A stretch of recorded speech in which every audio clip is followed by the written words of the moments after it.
Be ready. 5 seconds.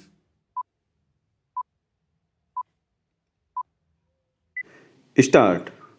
Mr. Speaker, Sir, for realization of the goal of housing for all and affordable housing, a tax holiday has already been provided on the profits earned by developers of affordable housing.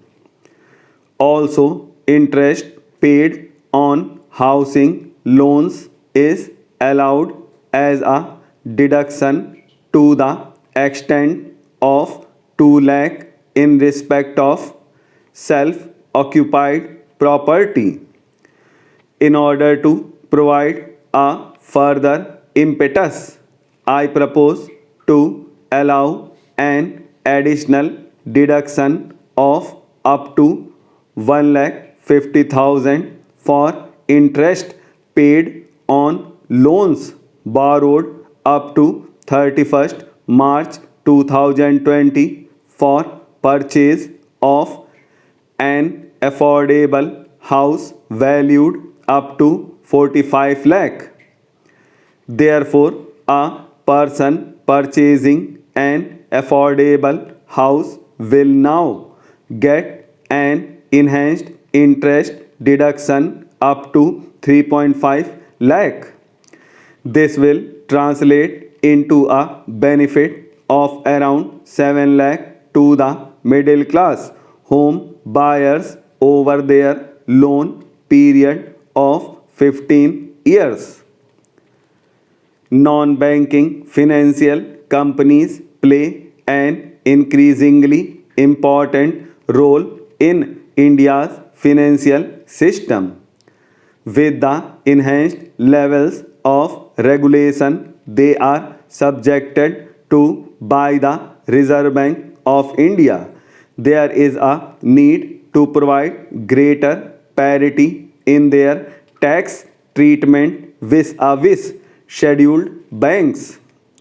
Currently, interest on certain bad or doubtful debts made by scheduled banks and other financial institutions is allowed to be offered to tax in the year in which this interest is actually received.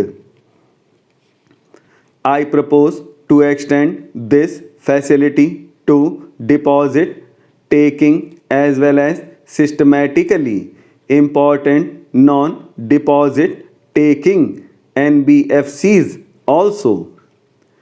To promote the International Financial Services Center in Gift City, series of measures have already been taken in the past by this government.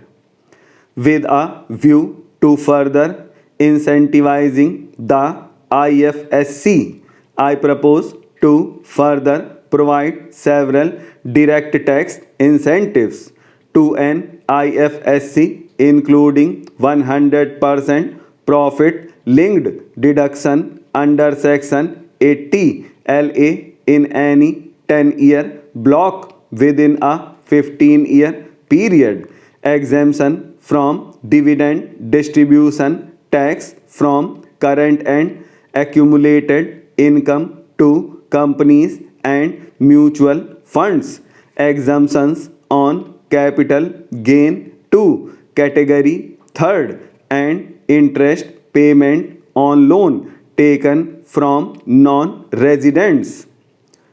I propose to give relief in levy of securities transaction tax by restricting it only to the difference between settlement and strike price in case of exercise of options. India's ease of doing business ranking under the category of paying taxes showed a significant jump. Mr. Speaker, sir, more than 120 crore Indians now have Aadhaar.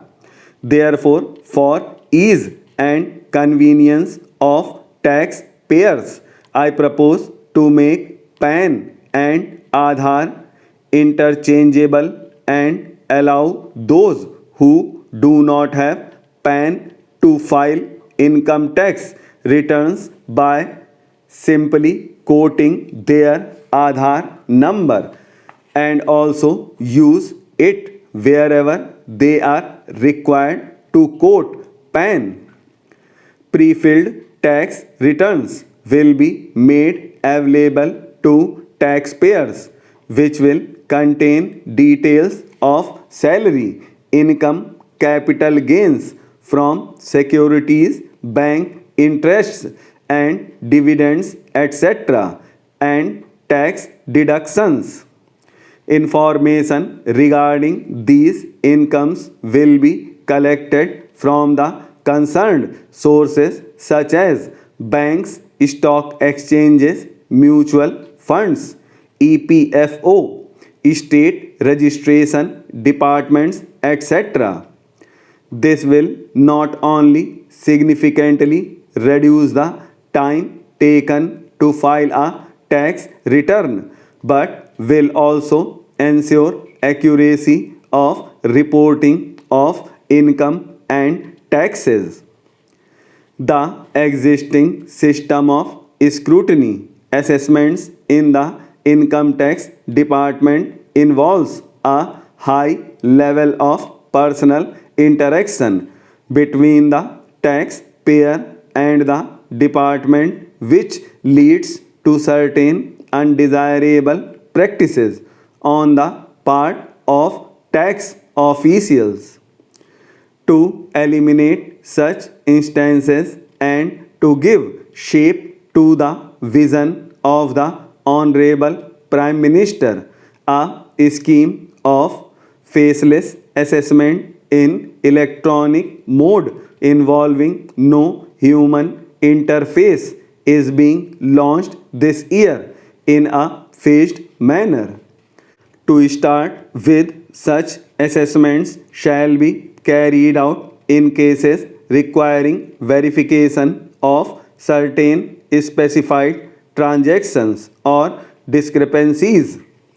Cases selected for scrutiny shall be allocated to assessment units in a random manner and notices shall be issued electronically by a central cell without disclosing the name, designation or location of the assessing officer. The central cell shall be the single point of contact between the taxpayer and the department. This new scheme of assessment will represent a paradigm shift in the functioning of the income tax department. Mr. Speaker, sir, our government has taken a number of initiatives in the recent past for the promotion of digital payments and less cash economy. To promote digital payments further, I propose to take a large number of measures. To discourage the practice of making business payments in cash, I propose to levy TDS of 2% on cash withdrawal exceeding 1 crore in a year from a bank account. Further, there are low-cost digital modes of payment such as Bheem UPI, UPI QR code, Aadhaar Pay, certain debit cards, NEFT, RTGS, etc., which can be used to promote less cash economy. I therefore propose that the business establishments with annual turnover more than 50 crore shall offer such low cost digital modes of payment to their customers.